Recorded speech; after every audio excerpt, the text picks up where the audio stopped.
प्रिय विद्यार्थियों, नमस्कार। पिछले वीडियो में हमने आपको बहुत सारी बीमारियों के बारे में बताते चले आ रहे हैं, क्योंकि मानव स्वास्थ्य और रोग जो आपका पाठ चल रहा है वो इम्पोर्टेंट पार्ट है। तो उसी के बारे में आगे जो महत्वपूर्ण बीमारी आई है वो है एड्स, यानी एक्वायर्ड इम्यूनो डेफिशिएंसी सिंड्रोम। ये एक विषाणु जनित बीमारी है और इस बीमारी का इलाज अभी तक ज्ञात नहीं हुआ है। मैं आपको स्पष्ट ये बात बता दूं। सन 1981 के बाद में पहली बार बंदरों में एड्स वायरस दिखाई दिया था।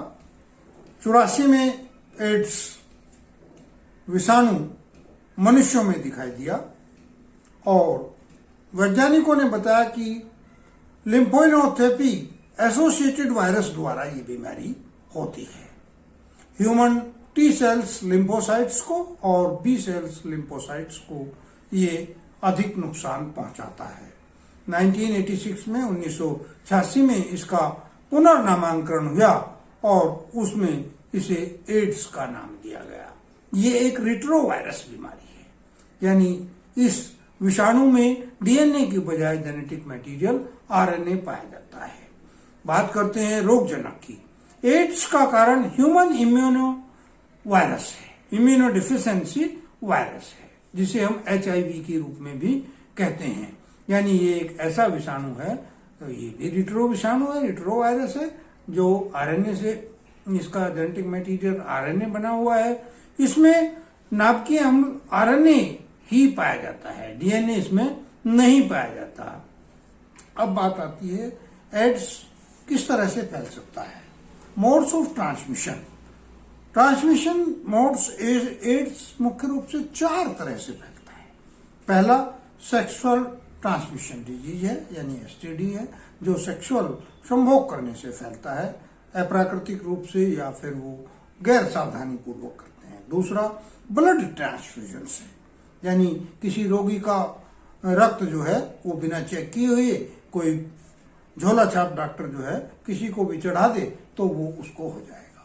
तीसरा सबसे इंपॉर्टेंट है, जो इन्फेक्टेड इंजेक्शंस हैं, सिरिंज हैं, जो ड्रगिस्ट होते हैं, जैसे हीरोइन लेने वाले, कोकीन लेने वाले, वो लोग इंजेक्शन के माध्यम से लेते हैं।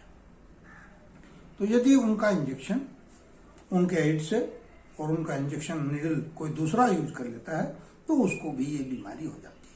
और चौथा इसका मुख्य कारण है माता से बच्चों को जन्म से, यानी जन्म से ही मिलता है, जनिक बीमारी के रूप में मिलता है। तो 4 कारण ये sexual transmission, blood transmission, injection needle और माता से बच्चों को। अब बात आती है कि एड्स का पता कैसे चलता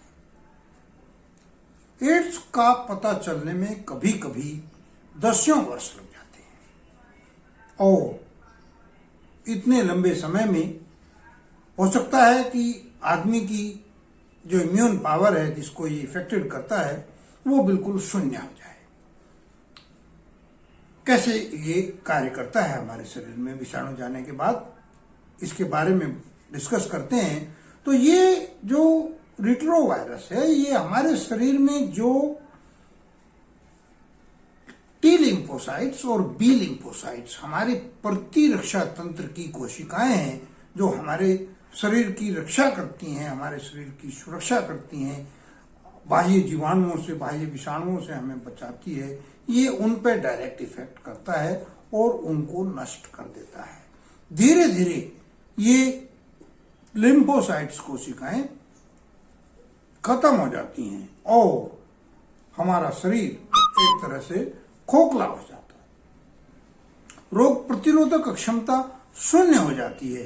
उस स्थिति में आदमी को कोई छोटी सी बीमारी भी यदि उसे लग जाती है तो वही बीमारी उसकी मृत्यु का कारण हो सकती है। ये इतनी घातक विषाणु है। बचाव बीमारी का इलाज नहीं है, इससे केवल बचा जा सकता है। यानी जिन्हें संदेह है कि उन्हें एड्स हो सकता है, तो सेक्सुअल टाइम में वो कॉन्डोम का ही प्रयोग करें।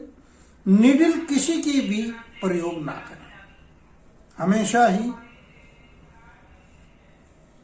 नई सिरिंज का प्रयोग करें।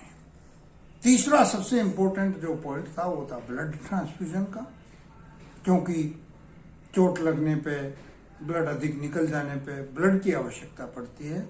तो केवल और केवल सरकारी या रोटरी क्लब्स की टेस्टिंग लैब से ही ब्लड लिया जाए और चढ़ाया जाए।